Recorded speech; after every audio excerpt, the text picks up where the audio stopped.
Hello friends, எல்லோரும் எப்படி இருக்கீங்க? இன்றைக்கி நம்ம ஒரு சூப்பரான ரெசிபி பார்க்கலாம். அதுதான் தேங்காய் சோறு.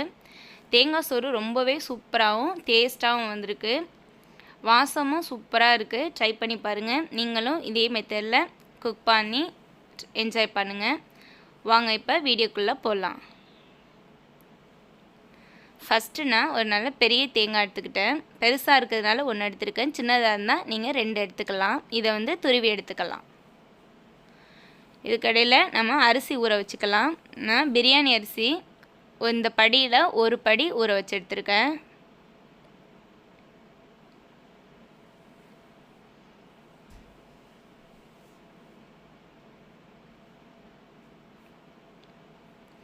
ஒரு படி அரிசி எடுத்தாச்சு. இதை நல்லா அலசி விட்டுட்டு ஊற வச்சுக்கலாம். 3 தடவை அலசிக்கலாம்.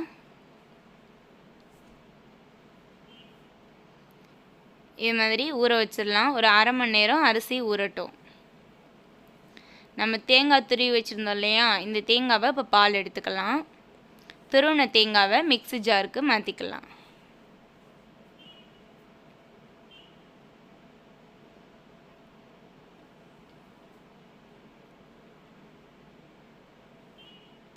இதை இப்போ அரைச்சி இதை பால் எடுத்துக்கலாம்.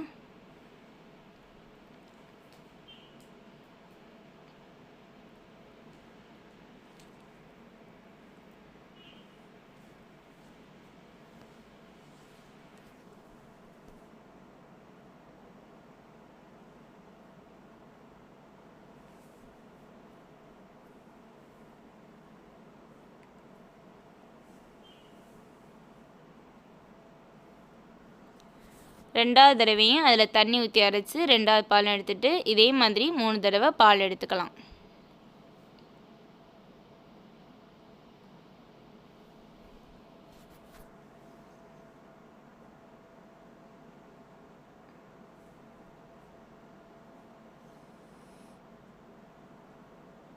மறுபடியும் தண்ணி ஊற்றி அரைச்சி 3 தடவையும் பால் எடுத்தாச்சு.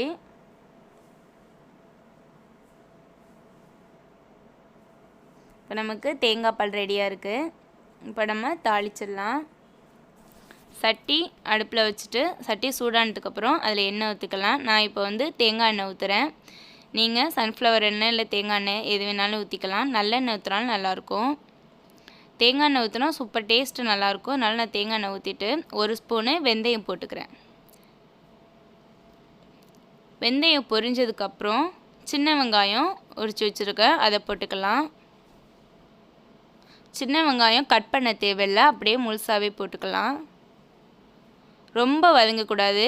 கொஞ்சம் நேரத்துலையே நான் பிரியாணி இலை போட்டிருக்கேன், அதையும் போட்டுக்கலாம். சின்ன வெங்காயம் வதங்க விடாமல் கொஞ்சம் லைட்டாக அந்த வாசம் வரவுமே அடுத்து இஞ்சி பூண்டு பேஸ்ட்டு போட்டுக்கலாம்.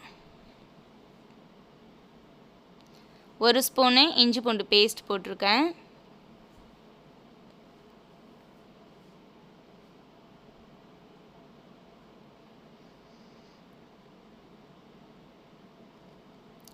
அது வதங்கினதுக்கப்புறம் ஒரு தக்காளி கட் பண்ணி வச்சுருக்கேன், அதையும் அதிலே போட்டுடலாம்.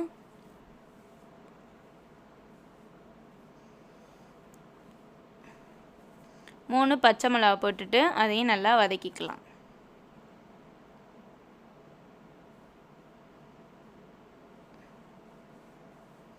இப்போ நம்ம கோகோனட் ரைஸ்க்கு தேவையான அளவு உப்பு போட்டு அதை நல்லா வதக்கி விட்டுக்கலாம்.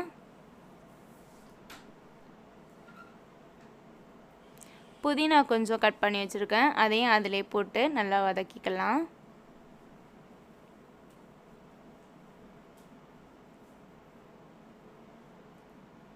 இப்போ நம்ம பால் அளந்து ஊற்றிக்கலாம். நான் 1 படி அரிசி போட்டேன், அதுக்கு 2 படி தேங்காய் பால் ஊற்றணும். ஃபஸ்ட்டு 1 படி தேங்காய் பால் ஊற்றிட்டேன். அதுக்கப்புறம் இன்னொரு படியும் அளந்து ஊற்றிக்கலாம். எனக்கு 2 படிக்கு கொஞ்சம் கம்மியாக இருக்குது தேங்காய் பால். நம்ம இன்னும் கொஞ்சம் தண்ணி அதோடு கலந்துக்கலாம்.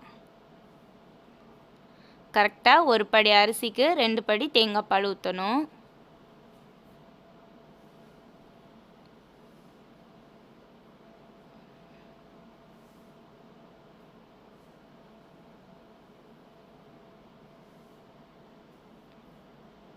இது நல்லா கொதிக்கட்டும். அதாவது லைட்டாக நுரைச்சிக்கிட்டு வரவுமே அரிசி போட்டுறணும். ரொம்ப கொதிச்சிருச்சு அப்படின்னா அந்த டேஸ்ட்டு கொஞ்சம் டிஃப்ரெண்ட்டாக இருக்கும்.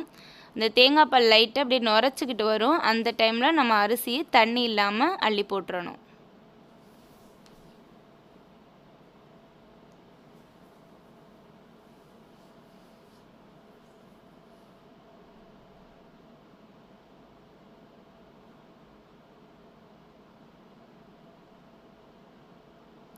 நம்ம கிளறி விட்டுட்டு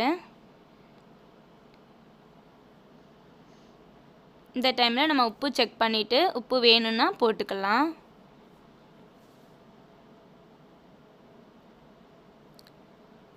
நல்லா கொதிக்குது. நல்லா கொதிச்சதுக்கப்புறம் நம்ம அடுப்பு கொஞ்சம் மீடியமில் வச்சுக்கலாம். ஏன்னா அடி பிடிச்சிரும். அதனால அடுப்பை மீடியமில் வச்சுக்கலாம்.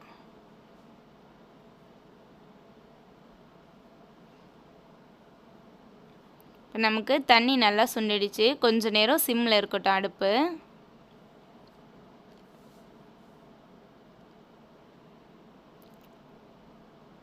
நமக்கு சோறு ரெடி ஆயிடுச்சு. ரொம்ப ஈஸியான மெத்தடு, ட்ரை பண்ணி பாருங்கள். வாசம் சூப்பராக இருக்குது.